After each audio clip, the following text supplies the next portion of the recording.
Eu acho que tem que criar uma relação de confiança e de troca. Eu digo, a gente tem um histórico de que eu vou montar um bloco, Me Beija que eu sou cineasta, né? Eu vou montar um Tira-Roupa que eu sou figurinista. Um bloco de carnaval. Porque é isso, né? Você chega numa coisa, tira a roupa, querido, tira a roupa, querida. Pode me chamar de Carol também, se você ficar mais confortável, tá? Eu terminei que ninguém me chama de Carolina.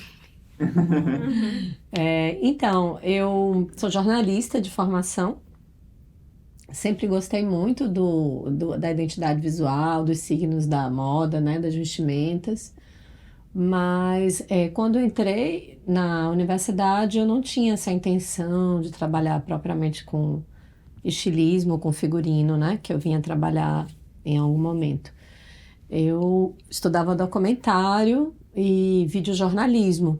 E isso eu tenho uma carreira muito inconstante, porque eu sou nascida em João Pessoa, meu primeiro vestibular foi lá, mas na verdade eu cresci em Salvador.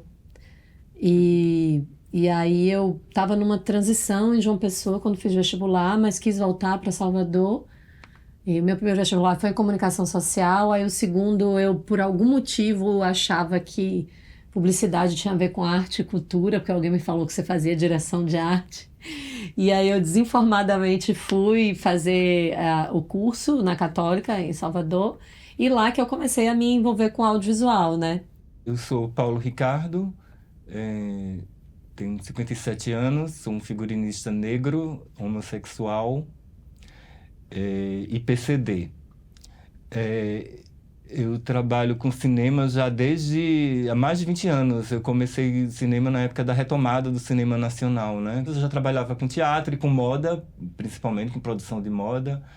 Algumas intervenções na música também, né? Era uma época da cena Mangue Beat, da época do cinema pernambucano, era o auge. Tinha feito teatro e a partir daí mas a gente eu queria fazer cinema, né?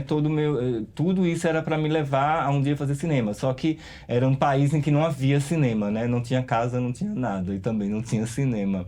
Inclusive, temos pontos em comuns com hoje em dia, o que a gente está passando também a nível do Estado, da nação, né?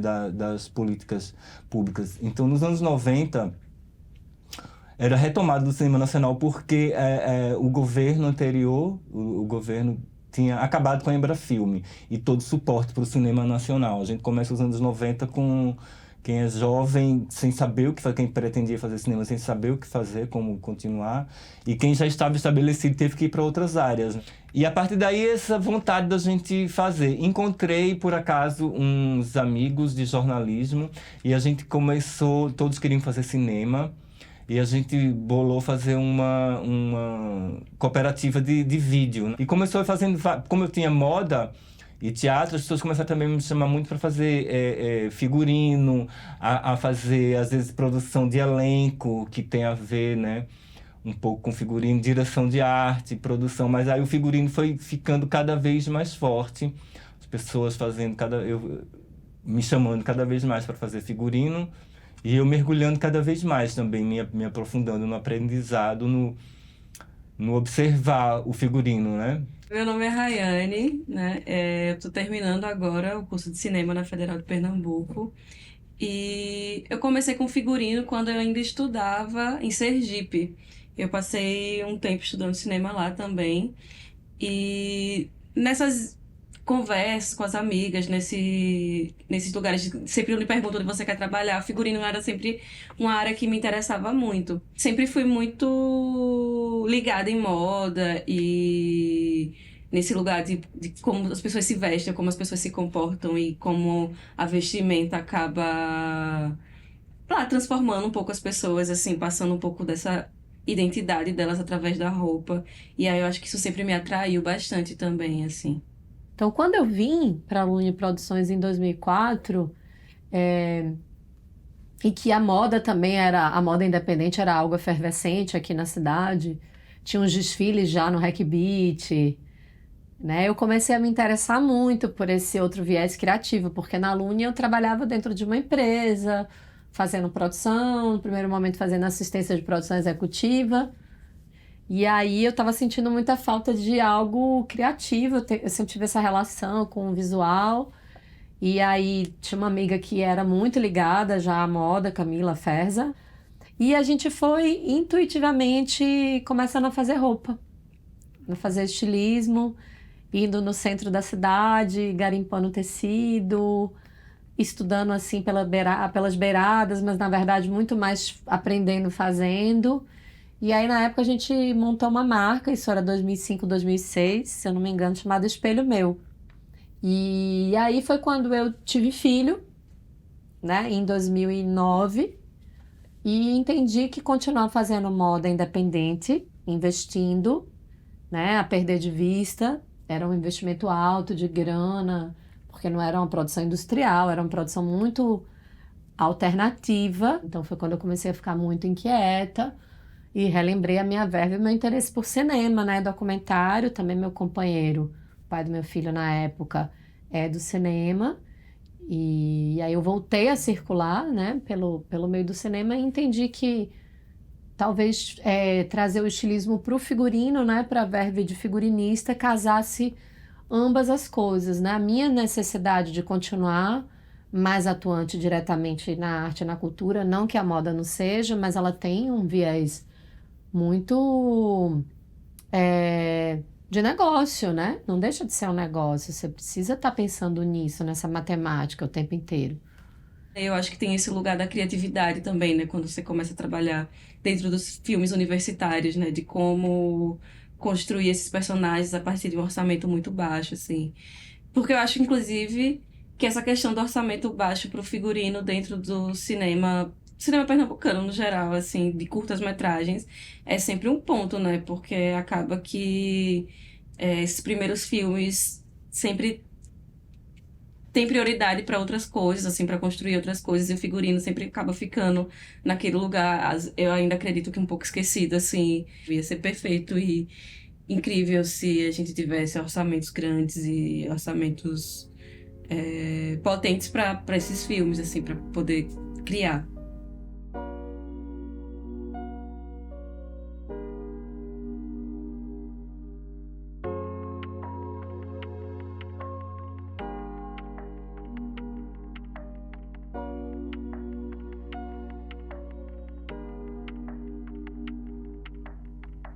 Que eu acho muito trabalhoso fazer figurino no cinema ou na publicidade. É pouco reconhecido na sua importância de composição, né, de quem está ali atuando, do quanto isso faz uma diferença, né, porque se o ator está nu, a não ser que isso seja indicação do roteiro, você não tem filme, né, mas é como se fosse um trabalho invisível, porque você trabalha muito antes, na pré-produção, e trabalha muito depois. No set você só vai lá e veste a roupa. Acima de tudo, eu acredito que o figurinista, ele é uma pessoa e um profissional muito interessado pelo ser humano.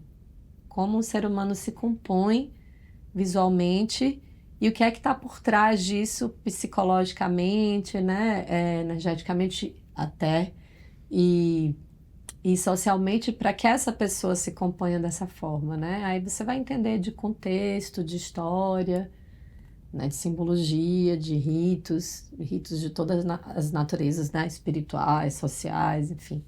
Eu acho que o figurino tem uma importância capital, né, dentro de um filme. Ele tá ali para contar mesmo, para às vezes até coisa que não é dito verbalmente, mas o figurino tá mostrando, ou contradizendo o personagem, ou reafirmando o que o personagem está dizendo. Eu acho que é um material que você pode ter muitas pistas ali. É isso, né? Tipo, a roupa é como a gente se expressa, assim, como a gente se expressa em silêncio, inclusive, né? Tipo, quando a gente tá andando na rua, uma das primeiras coisas que a gente repara é como aquela pessoa se veste. Então, você começa a construir a primeira impressão daquela pessoa a partir do que ela tá vestindo, assim, sabe? E nem tô falando isso de ponto negativo ou positivo, sabe? Mas é isso, a gente olha, a gente imagina, acho que ela gosta disso, acho que ele gosta daquilo, acho que ele escuta aquela música, sabe? E aí eu acho que para os personagens dentro do cinema é algo super importante também, assim, né? Porque a gente vai construir aqueles personagens, vai criar aquelas pessoas a partir dessas roupas também, né? Tipo, de entender, de olhar, assistir aquele filme e muitas vezes a gente se identificar, sabe? E de olhar para aquela. Eu sempre tenho essa sensação, até como espectadora, de olhar aquele personagem e fazer a mesma coisa que eu faço quando eu tô na rua, que é a primeira impressão que eu tenho a partir do que ela tá usando, assim.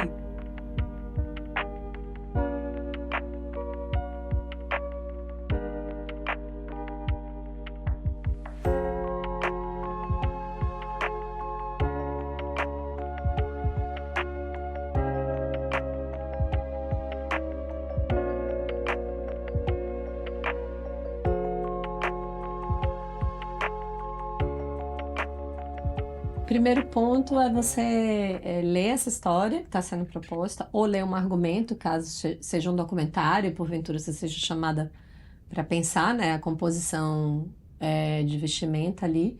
É você dialogar com o diretor de arte, entender quais são as intenções estéticas do filme, as intenções poéticas, né? E financeiramente, acima de tudo, quais as possibilidades que você pode ter nesse contexto.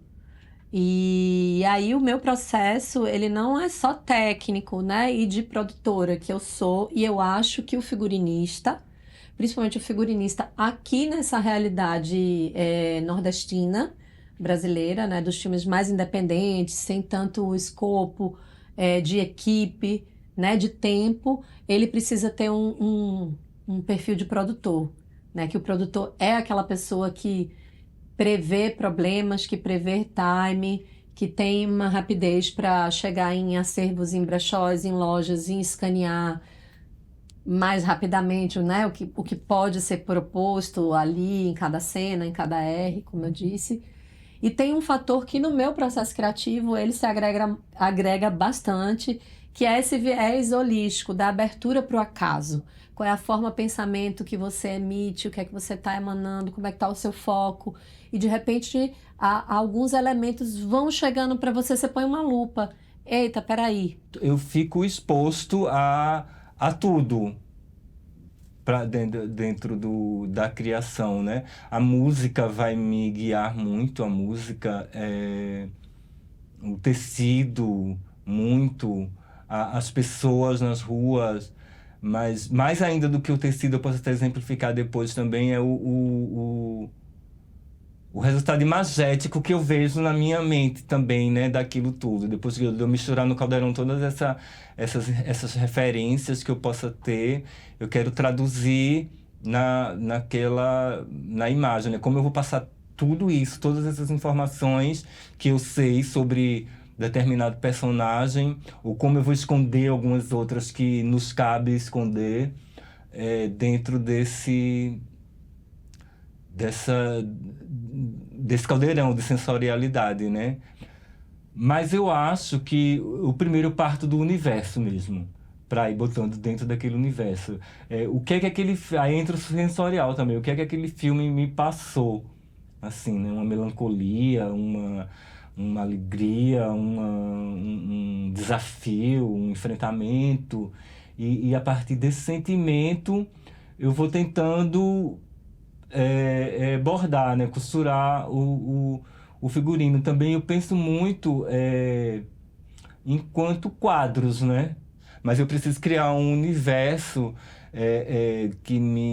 um conceito, ou como você queira chamar, que me dê firmeza para eu andar ali naquele campo e que ali eu vou usar toda a minha parte sensorial, vou escutar os personagens, o roteiro, e vou escutar o ator.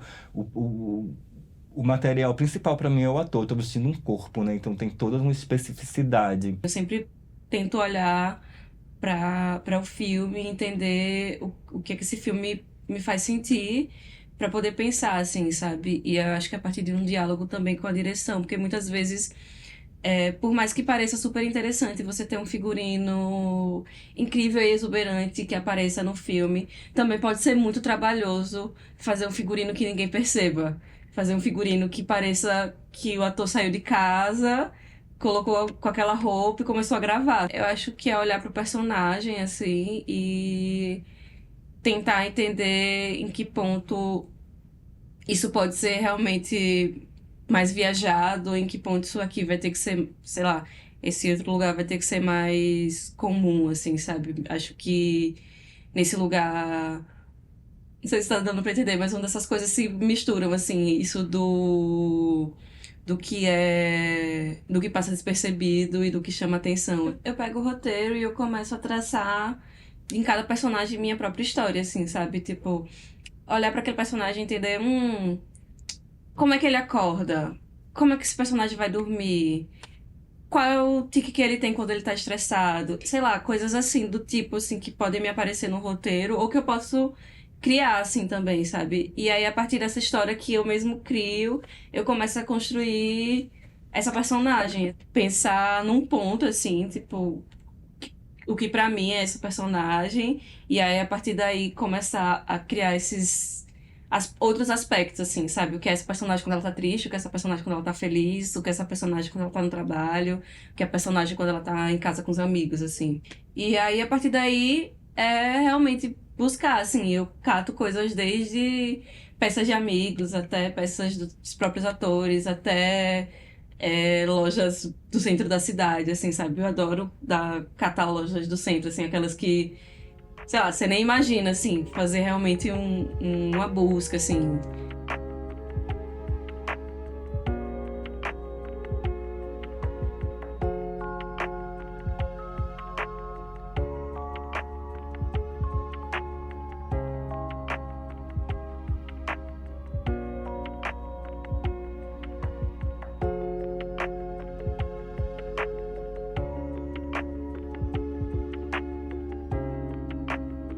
Na maioria das vezes eu trabalhei em dupla, assim, e aí. E não nem eram duplas como assistente e figurinista, mas como duas figurinistas, assim. E era muito interessante também, assim, esse lugar de ter duas cabeças pensando no figurino e essas divisões de quem vai cuidar de cada coisa. E é outro desafio também, você tá ali trabalhando com outra pessoa que tem outras opiniões também, assim, como fazer dentro desse set, essas coisas funcionarem, assim, mas no fim dava tudo certo, mas é uma experiência muito interessante, até pra quem tá começando, assim, porque você não carregava só, sei lá, eu não sentia que eu não carregava sozinha o peso e as responsabilidades, né? Tinha sempre alguém ali pesando junto comigo essas decisões. E o exemplo mais clássico é também de Irandi, né? Na História da Eternidade. Essa camisa vermelha, esse t-shirt vermelho, eu comprei a camisa, pedi para ele interagir. Digo, olha, eu acho que o Joãozinho é daquela pessoa que faz as suas próprias roupas, que mexe na roupa, que bota uma colagem. E aí eu dei essa a ele, ele fez esse trabalho que eu acho assim, uma obra de arte, né? Essa carranca. E tem todo um conceito, a gente volta pro conceito. Porque ele criou essa carranca e dentro da carranca ele bordou vários nomes de pessoas, celebridades, artistas que tinham também epilepsia, como ele. Então, Tolstói, Machado de Assis, Handel, Dante, ele saiu bordando tudo. E tudo era referência do próprio Joãozinho, né? Que lidava com esses autores. E aí ele bordou e ele disse que ia para que essa camisa serviria para ele como uma espécie de, ele tinha medo de ir para rua, de que ele tivesse um ataque de epilepsia, e essa carranca era para espantar o mal, não chegar a mal nenhum, ele poder ir vender. Então, assim, tem várias histórias, realmente, eu acho muito importante. Para mim é muito positivo essa interação com o ator. É uma via de mão dupla que todos saem ganhando no final. Em Eles Voltam, por exemplo, que foi o primeiro longa que eu fiz, de Marcelo Lordelo, começou a chegar um elemento que era a repetição do rosa em várias personagens, inclusive as personagens do assentamento do MST. Porque o que é que você tem no ideal quando você pensa, eu vou no assentamento dos sem terra? Quais são as cores que vêm? à sua mente que as mulheres vão estar usando lá, né? Vermelho, terra, ou cores mais apagadas, ou coisas muito desbotadas. E em algumas das pesquisas que a gente fez de pré-produção, a gente chegava lá e muita criança usando rosa, muita mulher usando rosa. O vestido da personagem principal, que foi escolhida ao fim, ele tinha muito elemento de rosa. Quando a gente foi filmar em Tamandaré, que era uma das locações do filme, na praia, que a gente tinha que escolher um motoboy, de repente tinha um motoboys com casaquinhos verdes, casaquinhos azuis. E a gente, por botar essa lupa e entender as conexões do acaso que estavam se fazendo ali, a gente, nossa, vamos chamar um motoboy com casaquinho rosa.